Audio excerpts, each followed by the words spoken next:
Claudia Álvarez, Beatriz Gil, Carla Angola e Camila Fernández recibirán a Medalla de Galicia. O Consello da Xunta tamén aprobou contar con 900 profesores máis en secundaria o próximo curso. Esta mañá celebrouse un novo Consello da Xunta no que o Goberno galego avanzou en diferentes eidos. O presidente do Executivo Autonómico, Alfonso Rueda, anunciou a concesión da Medalla de Galicia a 4 mulleres, Claudia Álvarez, Beatriz Gil, Carla Angola e Camila Fernández, a quen definiu de exemplo de integración, arraigo e compromiso da colectividade galega no exterior.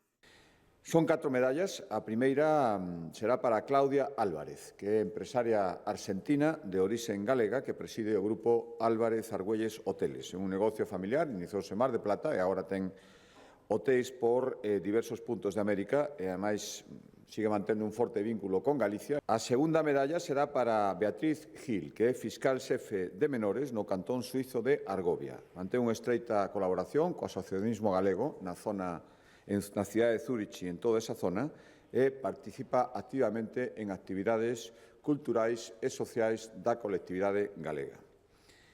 Homenaxeada tamén Carla Angola, filla dun ourensá exiliada tras a Guerra Civil, que hoxe é unha das xornalistas máis influíntes en Venezuela. E, por último, galardoada tamén a odontóloga brasileira Camila Fernández, unha das profesionais de odontoloxía máis reputadas no Brasil. A proposta da Consellería de Educación tratouse a incorporación de novos profesores na etapa de secundaria ao vindeiro curso. Isto é posible grazas ás novas medidas do Acordo de Mellora Educativa. 900 profesores máis na etapa de educación secundaria. Con que obxectivo? Pois doble obxectivo. Primeiro, garantir unha atención aos alumnos máis individualizada e tamén atender a diversidade e o ensino inclusivo nas aulas. Para este doble obxectivo, decía que son 900 profesores en total, 750, logo, ademais dun acordo sobre os horarios cos sindicatos, a partir de setembro, estes 750 profesores máis nos institutos galegos de ensino público permitirán que os profesores, a plantilla de profesores de docentes, teña máis tempo para tarefas complementarias á propia ensinanza, as propias horas dedicadas a dar clase. Atención ás familias, gardas, proxectos educativos, xestión. Tamén se anunciou que a Xunta leva a candidatura da Ribeira Sacra ao Comité de Patrimonio Mundial que arrancou hoxe en Corea.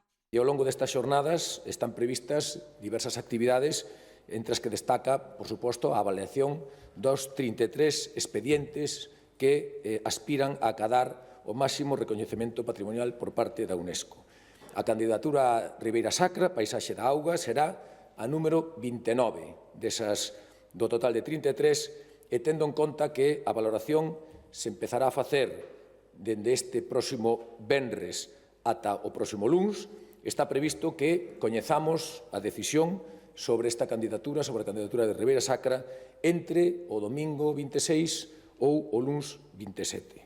Ademais, é importante destacar que as candidaturas non compiten entre sí. Por lo tanto, todas teñen opcións de acadar o máximo recoñecemento da UNESCO. O comité celebrarase ata o 29 de xullo e contará coa asistencia do director xeral de Patrimonio Cultural, Ángel Miramontes, que estará acompañado polo coordinador da candidatura da Ribeira Sacra, Mario Crecente.